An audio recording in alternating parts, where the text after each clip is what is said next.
பயிர் வந்து பார்த்திங்கனாக்கா எந்த மாதிரி ஊற வச்சாக்கா நல்லா வந்து முளை கட்டி வரும் அப்படிங்கிறத சொல்கிறேன். நான் எப்போவுமே ரெகுலராக இந்த மாதிரி மெத்தட் தான் ஃபாலோ பண்ணுவேன்.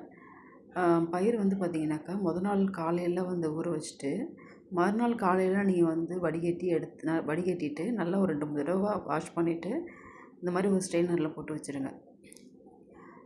அப்படி போட்டு வச்சா தான் வந்து அப்படி பண்ணால் தான் உங்களுக்கு வந்து பார்த்திங்கனாக்கா நல்லா வந்து முளை விட்டு வரும். சில பேர் என்ன பண்ணுவாங்க பார்த்திங்கனாக்கா நாள் காலையில் ஊற வச்சுட்டு நைட்டே வந்து ஃபில்ட்ரு பண்ணி வச்சுருவாங்க. அப்படி பண்ணாக்கா ஓரளவு தான் முளை விட்டு வரும்.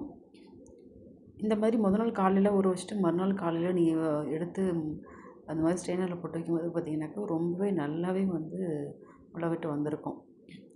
இதை வந்து நான் வந்து எதுக்கு யூஸ் பண்ணுவேன்னு பார்த்திங்கனாக்கா, நான் எப்போவுமே காலையில் வந்து கடலை, பச்சை பட்டாணி, அதுக்கப்புறம் கொண்டக்கடலை போட்டு வேக வச்சுட்டு அதையும் நாள் நைட்டு ஊற வச்சுட்டு மறுநாள் காலையில் வேக வச்சுட்டு இந்த முளை கட்டின பயிரை கொஞ்சமாக சேர்த்து சாப்பிட்றது.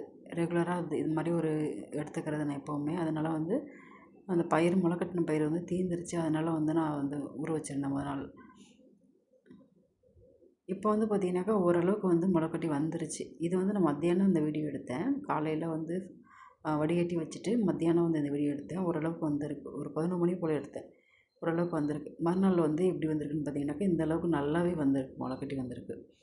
இந்த மாதிரி முளைக்கட்டின பயிர் சாப்பிடும்போது ஹேருக்கும் ரொம்ப நல்லது, உடம்புக்கும் ரொம்ப நல்லது. பசங்களுக்கு வந்து இந்த மாதிரி அடிக்கடி இதில் வந்து சாலட் மாதிரி செஞ்சு கொடுத்தீங்கனாக்கா ரொம்பவே ஹெல்த்தியாக இருக்கும்.